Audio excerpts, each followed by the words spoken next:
Breaking news coming in. Taliban's gender apartheid back. Even women in posters not spared. Women's photographs covered up in Afghanistan. Taliban begins the gender purge. That's the latest coming in at the moment. Very sad story coming in right there. Kanika, walk our viewers through the apartheid that is back there in Afghanistan. Women's photos covered up in Afghanistan. Taliban has begun the gender purge. Bring our viewers up to speed, enforcing their own brand of Sharia.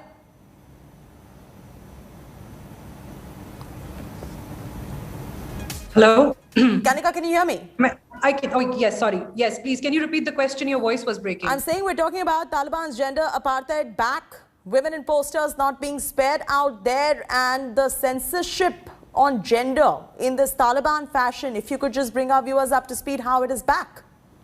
From what I've heard right now is that they were in the city center. There were a number of beauty parlors and salons that had, bridal salons that had big posters of women, beautiful women wearing makeup, and they were incredibly attractive women on the posters. But that has now been, I think, from what I've heard and what I have been seeing in the updates, is that they are now painting those glass windows to remove those women's faces. And a lot of, in fact, you won't believe me when I tell you this, that a lot of social media accounts of prominent women in Afghanistan have now sort of removed their faces from their profiles. This is extremely disturbing for me as a woman myself when I see that this is happening at such a lightning speed that nobody is able to wrap their heads around it. Women are especially, and I cannot stress this enough, that women are especially very We've lost your audio right there. I'm just requesting the producers to re-establish the connection right there to Kanika so that she can talk to us a little more about this story that is breaking at the moment. Of course, the Afghanistan women, they've given many good years living through all these threats. And now, again, the apartheid is back in Afghanistan. Their gender apartheid is back. Women in posters are also not being spared. So you can only well imagine what happens to women. All right, Kanika is back with us. Kanika, if you can hear me, continue.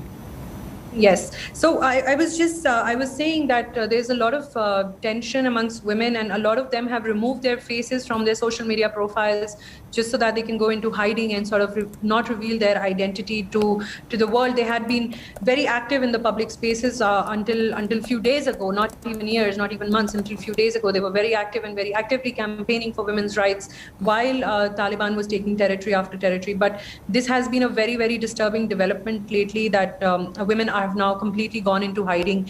Even on the streets, you will find that there's not a single woman out there. There are mainly men and going about their business. There's tight amount of movement on the streets right now. And you know, Kanika, their biggest fear is going to be that they will not have any rights. That is going to be their biggest fear. They're going to be slipping back into the dark ages. And after all that development, after America being present, they've gone back to square one right now, and the biggest fear at the moment would be to not have any humanitarian rights if this has already begun.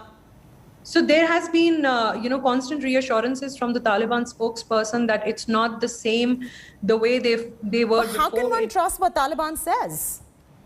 That just is when one can only wait and watch what is happening. They are in provinces where they have already, successfully installed themselves, where they are fully in control. For instance, Kandahar, and then in places like Herat, some women say that they are allowed to go out and work. Some women say, in some provinces, they say no, they are not allowed to go out and work. So I think it's a varied picture so far coming from different parts of the country. That I have been speaking to a lot of locals, and there has been a very different picture in different provinces. In Nimroz, women were able to go out and work, but in let's say Helmand, they were not. So there's not a standard rule that is being applicable, that is being applied to across the country. I'm sincerely hoping that once the government is in power, they will be able to formally institutionalize the women's rights across the board, and not just one province or the other. Well, that's the hope.